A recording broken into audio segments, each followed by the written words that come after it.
So this video is going to be a bit more nuanced than the rest of the videos because it's going to relate to only a very specific type of person.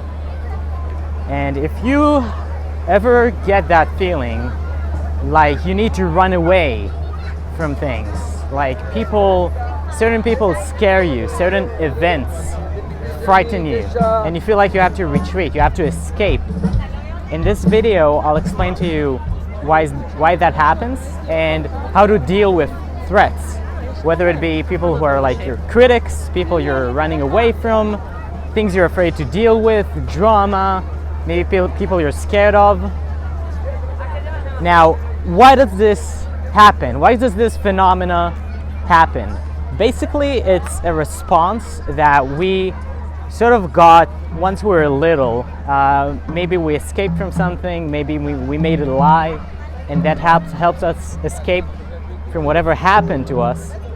And we sort of adopted this modus operandi of whenever things scare us or don't go the way we want them to go, and maybe we have people to deal with, we basically try to evade them and not talk to them and not make contact, and escape, just hide ourselves.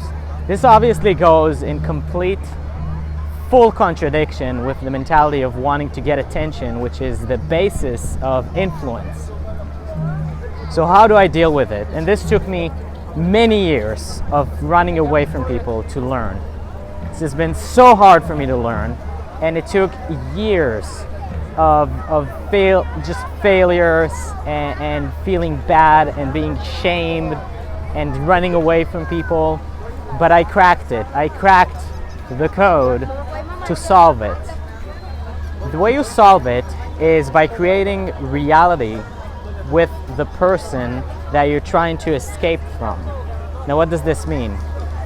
Let's say that you're me, okay? You're this famous guy, and I say famous, quote unquote famous, because I get recognized pretty much once a day on the street by people who saw my videos. And I had some pretty provocative shit back in Israel when I started getting attention. And people are like, oh man, you're that guy from the video. And in the past, I would escape from that. I would run away because I would be so afraid of the attention. But what I learned was that when people want to fuck with me, when people are like, oh, it's that guy, let's see if we can fuck with him, I overwhelm them with attention, so much attention that they start to retreat from me. So the person that retreats can never be the person that's advancing forward. So I learned that the best way to deal with situations where you're facing a retreat situation is to face it head on with an advanced mentality. So the person you're afraid to call, you want to advance on them.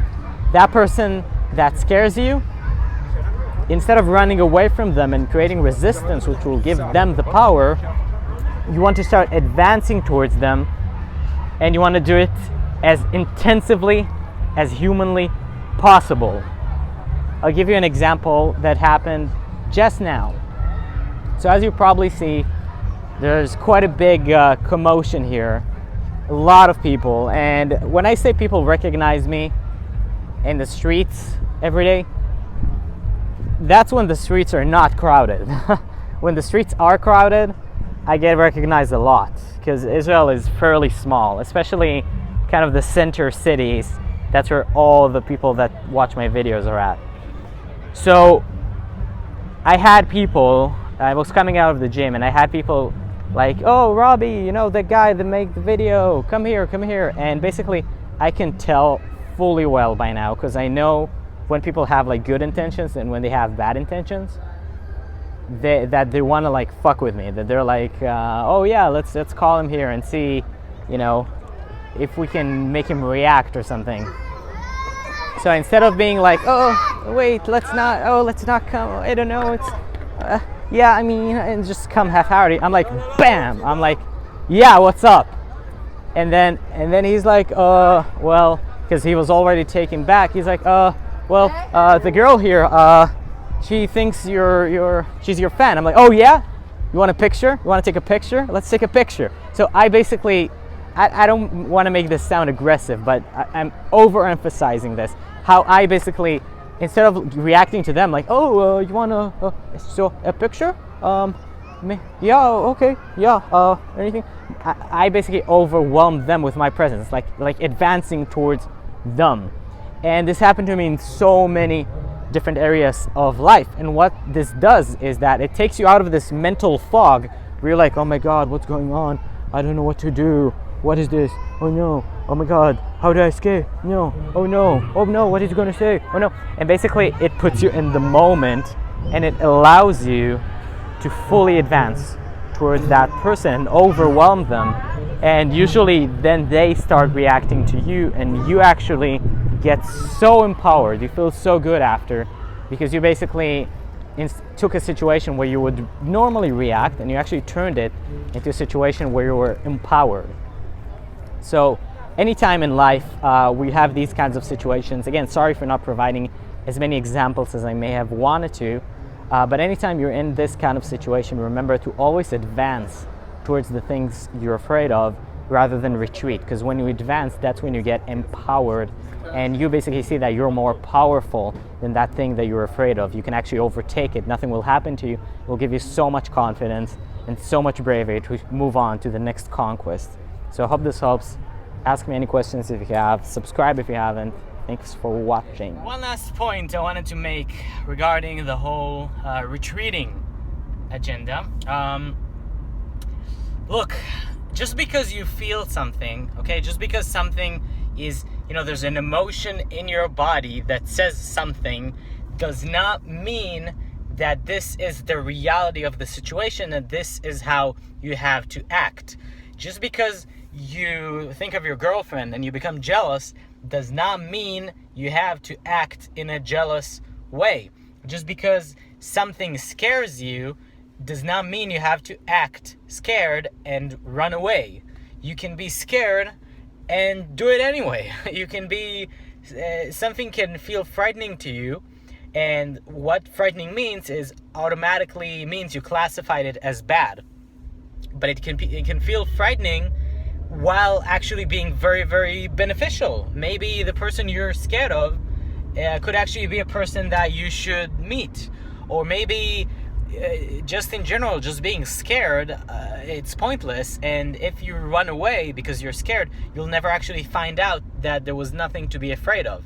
So that's kind of the last quick point I wanted to leave you with. It's that just because you feel something, it does not mean that is the reality of how it is. You can feel something and the reality be the complete opposite of the way you feel. So you get that by meditation. When you meditate a lot, you start to get sort of an elevated perspective of your mind. So when you feel an emotion, you're less likely to go with it and more likely to kind of separate it, like, okay, there's me and then there's the emotion. And other than that, just, being brave, taking a lot of action. Although, again, these could wind up putting you in the wrong direction. So yeah, it's just a matter of having that the ability to elevate yourself above the situation. You don't have to meditate to do that, but that's the best way I know of, because there's too many situations. You can't pre-plan everything, but you definitely can be prepared mentally by meditating. So yeah, that's pretty much it. Thanks for watching. One more video for today and I'm done.